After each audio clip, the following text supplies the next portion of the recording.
வணக்கம். இன்று நான் நீலக்கால் நண்டு குழம்பும் குத்தரிசி சோறும் மரவள்ளி பூசணிக்காய் பிரட்டல் கெயில் கேரட் சுண்டல் ஒரு உள்ளி மிளகு ரசம் நண்டு போட்டு ஒரு உள்ளி மிளகு ரசம். நல்ல நீலக்கால் நண்டு வாங்கி நன்றாக சுத்தம் செய்து அதை தயார் பண்ணி வைத்திருக்கின்றேன். ஒரு சட்டியை நன்றாக சூடாக்கி அதில் நல்லெண்ணெய் ஊற்றி வெங்காயம் இட்டு வதக்க வேண்டும். வெங்காயம் எப்பொழுதும் ஒரு 10 நிமிடத்துக்கு மேல் வதங்க வேண்டும். அந்த நேரத்தில் வெந்தயம் ஒரு 2 கரண்டி போடுங்க. நல்லா வெந்தயம் கொஞ்சம் தூக்கலாக இருக்கட்டும். பச்சை மிளகாய் ஒரு 4-5, பெருஞ்சீரகம், சின்ன சீரகம், கடுகு இவற்றையெல்லாம் போட்டு நன்றாக தாளித்து தேவையான அளவு உப்பு, இப்பொழுது கொஞ்சம் இந்த வெங்காயம் வதங்குவதற்காக உப்பு கொஞ்சம் சேர்க்கவும். ஒரு 4 தக்காளி பழம் சுவையாக இருக்கும் நண்டு குழம்புக்கு.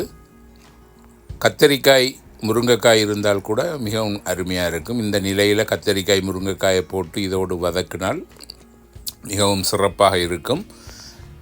கைவசம் இல்லை இருந்தாலும் நாங்கள் முருங்கை இலை வத்தல் வைத்திருக்கின்றோம். கருவேப்பிலை முருங்கை இலை வத்தல் இருக்கின்றது, அதை பின் சேர்ப்போம். தேவையான அளவு மஞ்சள் தூள், நண்டுக்கு கொஞ்சம் மஞ்சள் தூள் ஒரு 2 கரண்டி போட்டால் நன்றாக இருக்கும். அதோடு யாழ்ப்பாணத்து கறிமிளகாய் தூள் அல்லது உங்களுடைய வீடுகளில் நீங்கள் தயாரித்து வைத்திருக்கின்ற மிளகாய் தூள், அந்த மிளகாய் தூளில் ஒரு 2 கரண்டி நாங்கள் போடுகின்றோம். அதோடு இஞ்சி,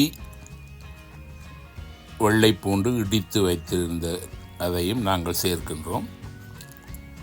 நல்ல புளி, பழப்புளி, நல்ல பழப்புளி ஊற வைத்து அதிகம் சேர்க்காமல், ஏற்கனவே தக்காளி பழத்தில் புளி இருக்கின்றபடியால் புளி ஓரளவு தண்ணியை விட்டு நன்றாக புளியை சேர்த்து இந்த கரைசலை ஒரு 10 நிமிடம் மூடி கொதிக்க வைங்க.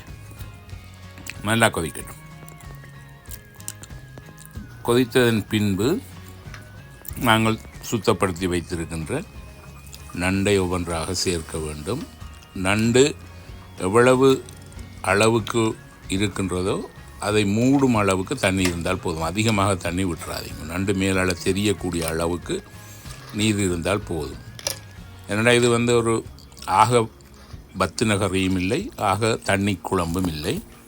ரெண்டுக்கும் இடையில் ஒரு நல்ல கொஞ்சம் கட்டிப்பதமாக இருக்கக்கூடிய மாதிரி.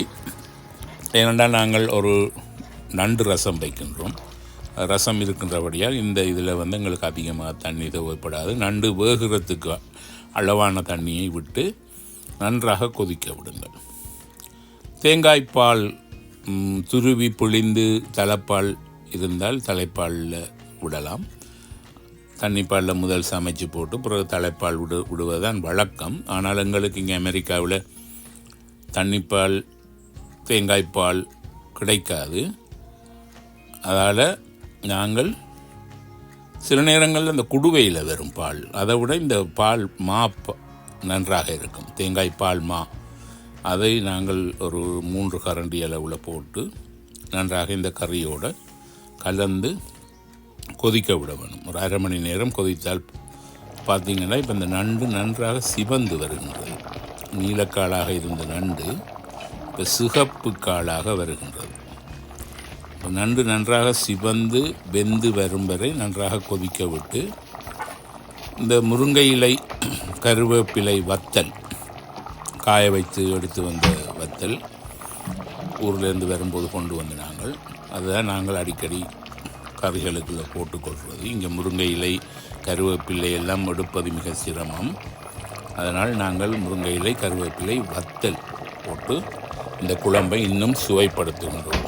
நண்டு காலை பாருங்கள் எப்படி சிவப்பாக அழகாக இருக்கின்றது, பார்க்கும்போதே ஆசையாக இருக்கின்றது.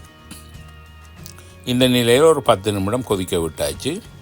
இப்போ நாங்கள் நண்டு எடுத்து பார்ப்போம். அருமையாக இருக்குது. வாசனை மிக மிக மிக மிக தூக்கலாக இருக்கின்றது. இப்படியே இது நன்றாக கொதித்து நன்றாக வெந்து விட்டது. இனி நாங்கள் அடுப்பை நிப்பாட்டலாம். கொஞ்சம் இந்த தண்ணி வத்துற அளவுக்கு கொஞ்சம் குறைத்து வைக்கலாம். அடுப்பினுடைய வெப்பத்தை குறைத்து வைத்துவிட்டு நண்டை நாங்கள் இனி பரிமாறுவதற்காக எடுக்கப்புறோம். நல்ல குத்தரிசி சோறு, கேரளா அரிசி என்று சொல்கிறார்கள். ஆனால் அது தமிழ்நாட்டிலிருந்து தான் கேரளாவுக்கு போய் அங்கே அதை பொதி செய்து இங்கே அனுப்புகிறாங்க.